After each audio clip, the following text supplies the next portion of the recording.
ये डिक्टेशन आपको prime steno की तरफ से दी जा रही है। डिक्टेशन स्टार्ट होगी 5 सेकंड में, बहुत ध्यान से लिखिएगा।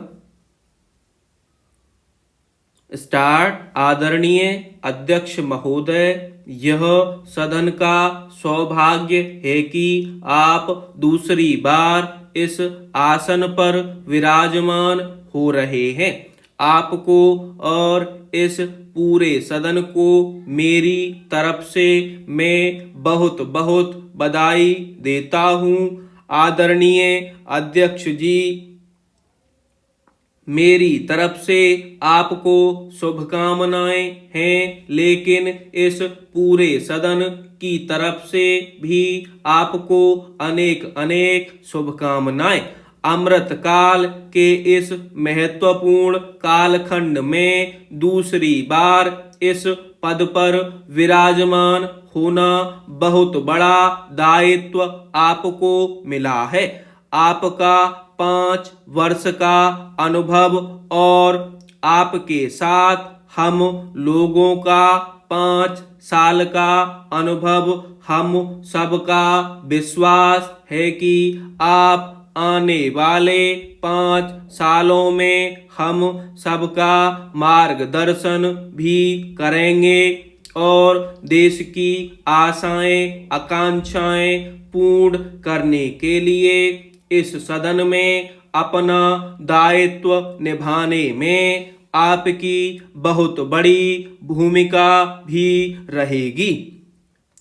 आदरणीय अध्यक्ष जी, हमारे शास्त्रों में कहा गया है कि विनम्र और व्यवहार कुशल व्यक्ति सफल और सहज होता है, और आपको तो उसके साथ साथ एक मीठी मीठी मुस्कान भी मिली हुई है। आपके चेहरे पर यह मीठी मीठी मुस्कान पूरे सदन को भी प्रसन्न रखती है।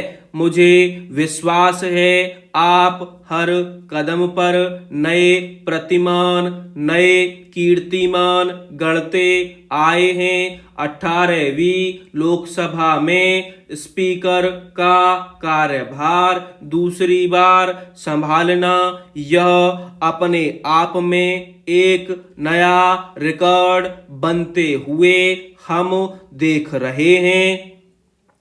श्री बलराम जाखड़ जी वे पहले ऐसे अध्यक्ष थे जिन्हें 5 साल कार्यकाल पूरा करके फिर दोबारा उन्हें स्पीकर बनने का अवसर मिला था। उसके बाद आप हैं जिन्हें 5 साल पूर्ण करने के बाद दोबारा इस पद पर आसीन होने का अवसर मिला है।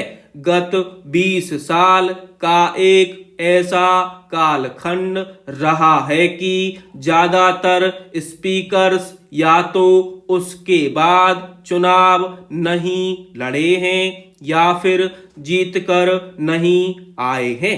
आप समझ सकते हैं कि स्पीकर का काम कितना कठिन है कि उसके लिए दोबारा जीतना मुश्किल हो जाता है।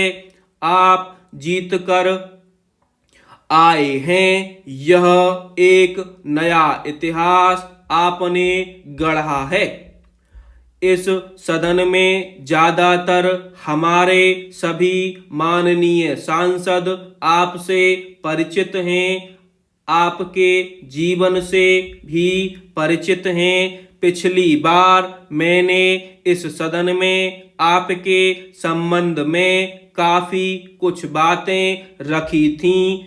मैं आज उन बातों को दोहराना नहीं चाहता हूं, लेकिन मैं एक सांसद के रूप में और हम सभी सांसद के रूप में आप जिस प्रकार के एक सांसद के नाते काम करते हैं, यह भी जानने योग्य है। और बहुत कुछ सीखने योग्य है। मुझे विश्वास है कि आपकी कार्यशैली एज ए सांसद भी हमारे जो फर्स्ट टाइमर सांसद हैं, जो हमारे युवा सांसद हैं, उनको जरूर प्रेरणा देगी।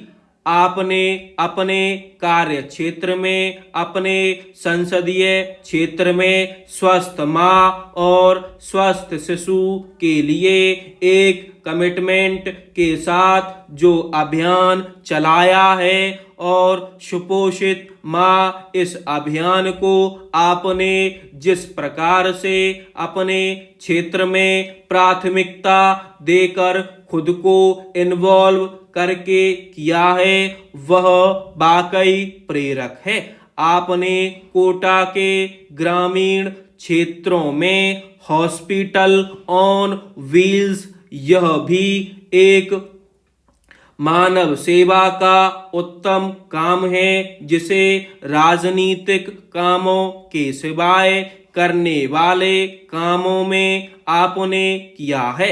वह भी अपने आप में गांव-गांव में लोगों को स्वास्थ्य सेवाएं पहुंचाने में मदद कर रहा है।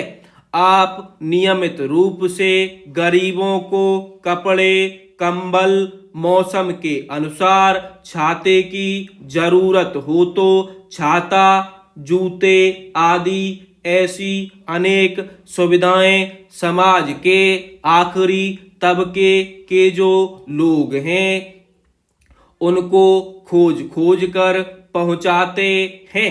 अपने क्षेत्र के युवकों को खेलों में प्रोत्साहन देना, यह काम आपने एक प्राथमिकता के रूप में उठाया है।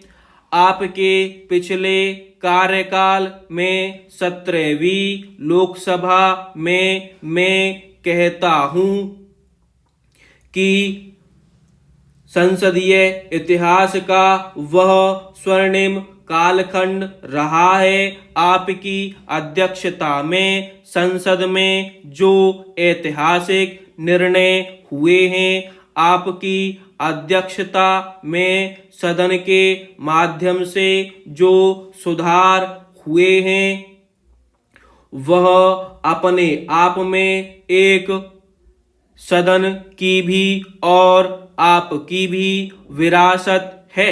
भविष्य में 17वीं लोकसभा के संबंध में जो विश्लेषण होंगे उसके विषय में लिखा जाएगा, तो भारत के भविष्य को नई दिशा देने में आपकी अध्यक्षता वाली 17वीं लोकसभा की बहुत बड़ी भूमिका रहेगी।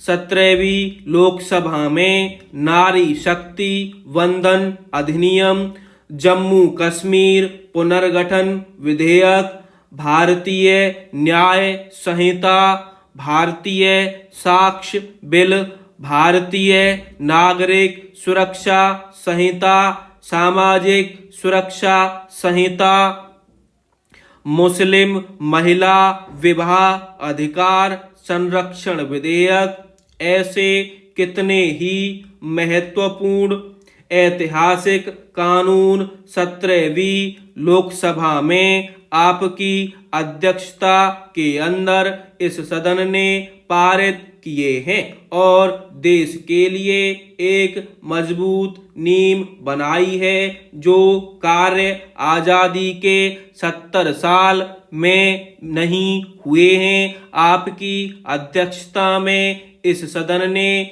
इसे करके दिखाया है। आदरणीय अध्यक्ष जी, लोकतंत्र की लंबी यात्रा में कई पड़ाव आते हैं। कुछ अवसर ऐसे होते हैं जब हमें कीर्तिमान स्थापित करने का सौभाग्य मिलता है। 17वीं लोकसभा में उपलब्धियां, मुझे पूरा विश्वास है देश आज भी और भविष्य में उसका गौरव करेगा। आज देश की अपनी आकांक्षाओं की पूर्ति के लिए भारत को आधुनिक बनाने की दिशा में जब हर तरह से प्रयास हो रहे हैं,